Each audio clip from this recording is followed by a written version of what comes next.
Saludos y bendiciones. Te saluda por acá una vez más el apóstol Luis Monsalve Millado y quiero compartir una enseñanza que tiene que ver con los hijos espirituales que cada uno de nosotros tenemos en nuestras iglesias y la función que nosotros como mentores tenemos sobre ellos. Entonces aquí hay dos personas. Uno es el que enseña y el otro es el discípulo que aprende. Basados en el libro de San Juan, capítulo 17, versículo 22 al 23, dice: La gloria que me diste yo les he dado, para que sean uno así como nosotros somos uno. Yo en ellos y tú en mí, para que sean perfectos en unidad, para que el mundo conozca que tú me enviaste y que los has amado a ellos como también a mí me has amado. Lucas 6:40 dice: El discípulo no es superior a su maestro, mas todo el que fuere perfeccionado será como su maestro. Esta palabra perfeccionado tiene que ver con un proceso de enseñanza. Entonces aquí hay una responsabilidad de dos personas, quien enseña y quien es enseñado. Jesús tomó a sus discípulos en un estado de inmadurez e ignorancia espiritual y paso a paso les llevó hacia la perfección espiritual, lo fue formando. Acuérdate que Jesús en 3 años y medio logró formarlos en muchas áreas de su vida y los llevó al lugar, a la condición que él quería. Entonces, el principio de la maduración, ningún discípulo de Cristo nace maduro, nadie. Mira, entendamos esto. La persona cuando nace de nuevo, cuando confesó a Jesús y se bautizó, lo que nació en él o en ella es su espíritu, se regenera, vuelve a la vida. Pero esa persona que tiene dentro de su espíritu todas las capacidades, esa persona necesita ser formada, necesita ser formado, necesita ser adiestrado, capacitado. Tiene sobrenaturalmente dentro de su espíritu todas estas capacidades que Dios nos dio por el producto de lo que Jesús hizo por nosotros.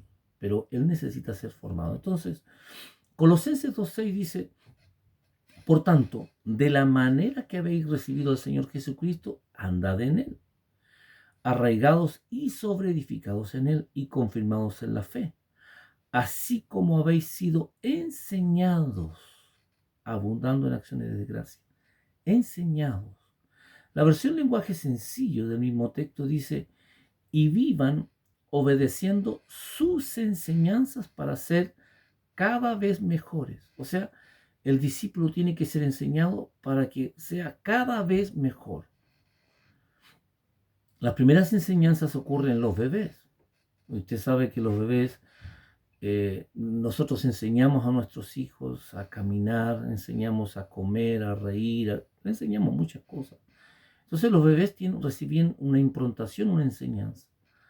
La segunda época, la segunda formación tiene que ver con la vida, situaciones, van en un otro nivel de riesgo, de no cruces la calle, ten cuidado, no salgas tarde, mira el semáforo, mira cuando está en verde puedes cruzar, son enseñanzas en otro nivel. Ahora, la forma de nuestras preferencias personales también van con guianza de los papás hacia nuestros hijos, y a ese es otro nivel. Por eso es por la acción de este proceso interno e inconsciente de improntación que se forman en nosotros los hábitos, costumbres, gustos, preferencias, tradiciones, valores, etc. Entonces, Jesús improntó en sus discípulos, los formó, les transfirió de su mente a sus discípulos. Por eso Marcos capítulo 9, versículo 17 al 29, pero yo voy a leer solamente el verso 19. Y Jesús les dijo: ¿por qué no han aprendido a confiar en Dios? ¿Acaso no pueden hacer nada sin mí? ¿Cuándo van a aprender? Jesús todo el tiempo estuvo enseñándole cómo echar fuera demonios, la autoridad que tenían. A sus discípulos lo estuvo formando, lo estuvo corrigiendo. A quien más corrigió fue a Pedro por el tema de carácter. Ustedes saben cómo era Pedro, tenía un problema de carácter que no se sujetaba mucho a Cristo. Siempre vivía reclamando, siempre vivía regañando. Le dio dolores de cabeza Pedro a Jesús, ¿cierto? Pero vemos qué es lo que después Pedro hacía. La Biblia dice que la sombra de Pedro sanaba a los enfermos. Entonces Jesús conocía las leyes de la improntación. ¿Por qué? Porque les improntó el reino de Dios y los marcó de por vida a sus discípulos. Jesús tuvo que quebrantar una improntación anterior para implantar otra. Ellos venían improntados con otras enseñanzas de sus padres, de sus ancestros, ¿cierto? Del sistema de donde vivían, de donde aprendieron, etc. Jesús tuvo que poner otra impronta, otra enseñanza por sobre la que ellos tenían, y esa prevaleció, la de Jesús. Entonces, ahora, una improntación intensa y profunda que Jesús tuvo que hacer sobre sus discípulos. Su discípulo no siguió la senda suave que realizaban los maestros y sacerdotes de su tiempo. No, él los choqueó desde su primer encuentro, los cambió. ¡Pah! Fue un golpe rotundo que marcó las vidas de sus discípulos. Él sabía que si deseaba formar una generación de discípulos comprometidos a muerte con él y que fueran capaces de llenar el mundo con el Evangelio y trastornar las ciudades con el poder de Dios, debía quebrantar en cada uno de ellos la improntación anterior. Eso es en cuanto a la cultura, en cuanto a la religión. Muchas cosas Jesús tuvo que quebrantar. Hoy día pasa lo mismo con nosotros cuando tenemos que formar gente. Perfeccionados para ser maduros. Perfeccionado significa maduro, literalmente. La Biblia en 1 Corintios capítulo 14, verso 20 dice, hermanos, míralo cómo le habla Pablo a la iglesia de Corinto. Y le dice, hermanos, no sean niños en el modo de pensar, sino sed niños en la malicia, pero maduros en el modo de pensar. Pablo está confrontando a la iglesia de Corinto. ¿Por qué? Porque eran niños. En la versión lenguaje sencillo dice, piensen como personas maduras.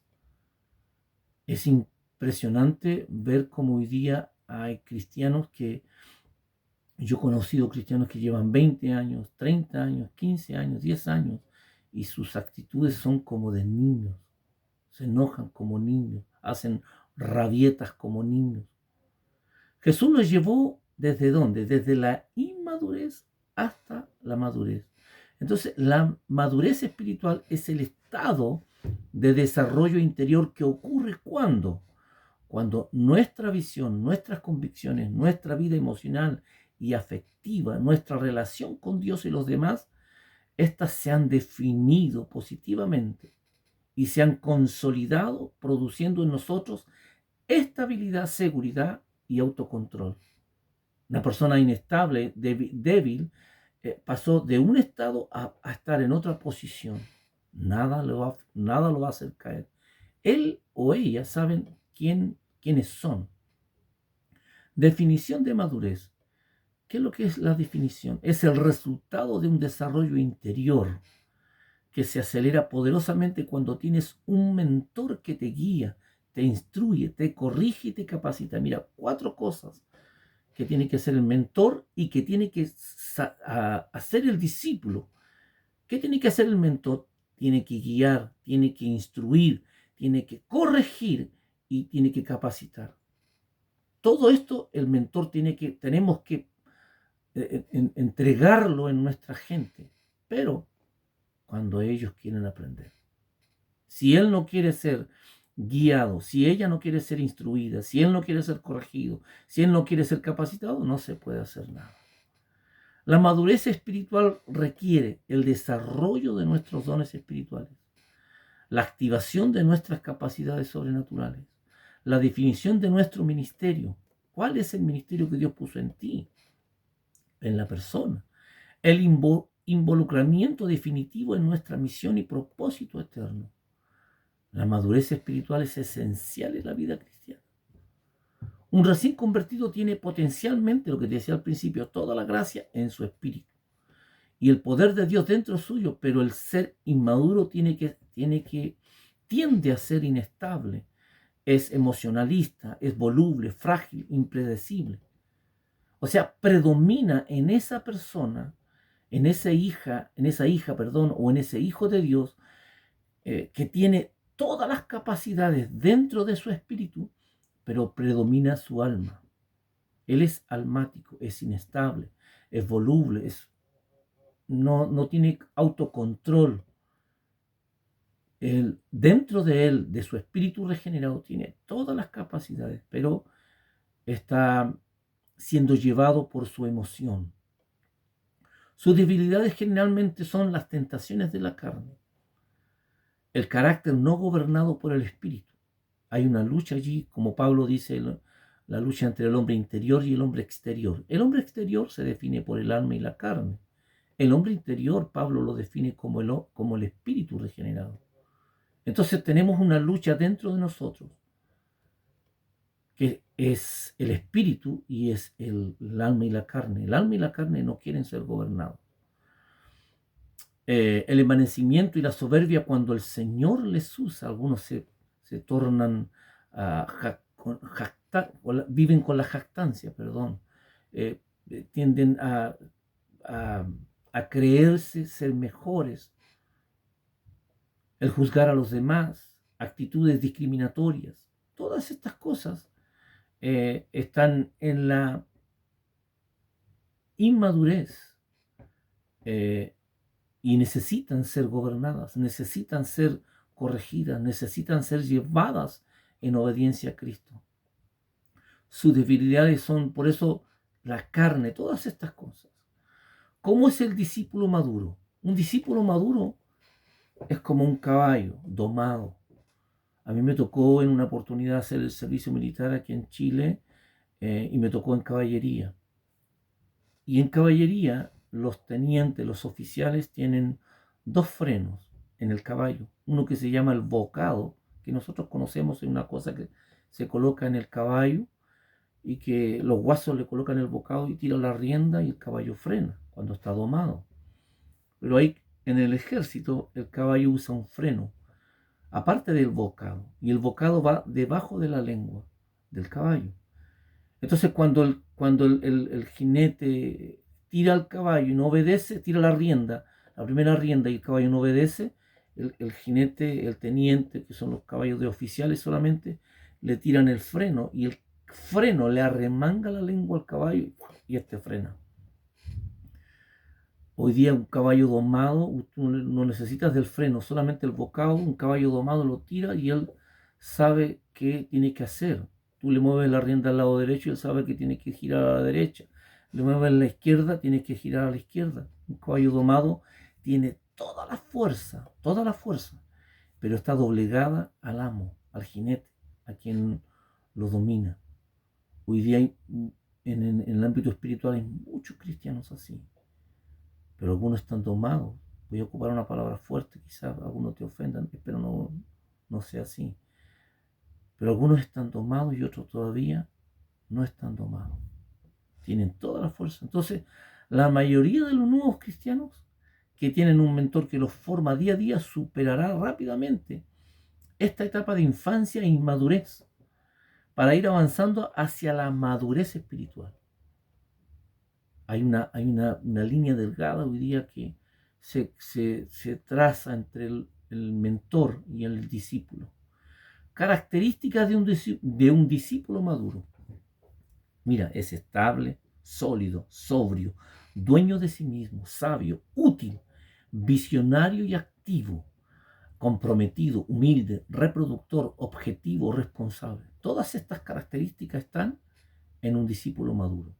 Las características de un discípulo inmaduro: es inestable, es voluble, no se deja gobernar, etcétera, etcétera. Dos características que establecen y que se definen en un discípulo maduro y en un discípulo que es inmaduro. La responsabilidad del mentor en la madurez del discípulo. ¿Cuál es la responsabilidad? La Biblia dice en 2 Timoteo 3, 16, 17, dice: toda la escritura es inspirada por Dios y útil para enseñar, para redarguir, para corregir, para instruir en justicia, a fin de que el hombre de Dios sea perfecto, enteramente preparado para toda buena obra. Aquí hay una responsabilidad de nosotros los mentores y una responsabilidad del discípulo, porque aunque yo soy mentor Y aunque debajo mi cobertura hoy día funcionan pastores y líderes de una iglesia, etc., yo también soy discípulo y tengo por sobre mí alguien que me enseña, que me corrige, que me mentorea. Y yo me dejo gobernar y me sujeto a quien está por sobre mí.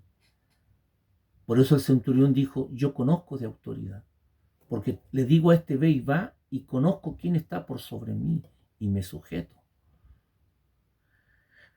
Llevar al discípulo hasta la madurez es la responsabilidad del mentor. El apóstol Pablo dice en Romanos capítulo 15, verso 15 al 16, en la versión lenguaje sencillo, tengo acá, dice, sin embargo, me he atrevido a escribirles abiertamente acerca de algunas cosas para que no las olviden. Lo hago porque Dios ha sido bueno conmigo y porque me elijo para servir a Jesucristo y ayudar a los que no son judíos. Debo ser para ellos como un sacerdote que les anuncie la buena noticia de Dios y los lleve a su presencia como una ofrenda agradable, dedicada solo para Él por medio del Espíritu Santo. Eso dice Pablo. Él gana gente y los presenta como ofrenda agradable ante el Señor. Y Pablo se esfuerza en esto, como sacerdote de Dios, llevando el Evangelio y ganando gente, llevándolos para el reino de Dios. Y la Biblia nos enseña que una vez que los ganamos tenemos que discipularlos, enseñarlos, llevarlos desde la inmadurez hasta la madurez. Colosenses 1, 28 y 29 dice, ¿a quién anunciamos? Amonestando a todo hombre y enseñando a todo hombre en toda sabiduría a fin de presentar perfecto en Cristo Jesús a todo hombre. Presentar perfecto. Es mi responsabilidad y es la responsabilidad de cada pastor. Formar gente, preparar gente, capacitar gente. Es nuestra responsabilidad. Hoy día hay mucha gente que va a la iglesia, pero no están siendo formados, no están siendo capacitados. Yo mismo hoy día tengo un grupo de obreros que están siendo formados y van más adelantados. Y también tengo otro grupo que estamos discipulando los días jueves. Y tengo gente que está de otras localidades acá del sur de nuestro país. Y están siendo discipulados. Estamos viendo hoy día el discípulo cristiano. Pero aunque están siendo discipulados, no muchos terminan la formación. Somos inestables y tenemos que aprender a ser responsables, porque cuando tú y yo vamos a estudiar una carrera secular, tenemos que ser responsables de lo que estamos aprendiendo. Por eso dice verso 29, para lo cual también trabajo, luchando según la potencia de Él, la cual actúa poderosamente en mí. Pablo lucha todos los días hasta formar en Cristo Jesús a esos discípulos. Pablo lucha todos los días. Entonces, ¿cómo hacerlo? Orar día a día por tus discípulos. Desarrollar estrategias espirituales prácticas para llevarlo al siguiente nivel hasta llegar a la madurez espiritual. Que Dios te bendiga. El título de este mensaje era llevarlos a la madurez espiritual. Que Dios te guíe para que tú, si se está yendo a una iglesia y no te están formando y quieres aprender, acuérdate. Nosotros trabajamos allí en Puente Alto, un sector bastante complejo, y estamos formando, capacitando gente, enseñando gente, adiestrando gente de muchas formas. Este sábado 26 de octubre tendremos una capacitación en nuestra iglesia de formación y estaremos hablando de varias cosas. Que el Señor bendiga tu vida, fortalezca tu vida y si tienes un mentor, sujétate a tu mentor. Sé responsable, sé fiel y sé obediente con tu mentor, porque ese mentor te ayudará, te formará, te capacitará, te adiestrará. Tienes que doblegar tu alma y tu carne. Tienes que aprender a sujetarte a tu mentor. Tienes que aprender a doblegarte, porque estás en un periodo de formación. Yo voy a ser autorreferente un minuto, un segundo. Yo llevo 20 años siendo formado por mi mentor y no he bajado los brazos. Me sujeto obedientemente a quien es, quien me está capacitando, me está guiando y me está adiestrando. Seas muy bendecido en este día, en el nombre de Jesús.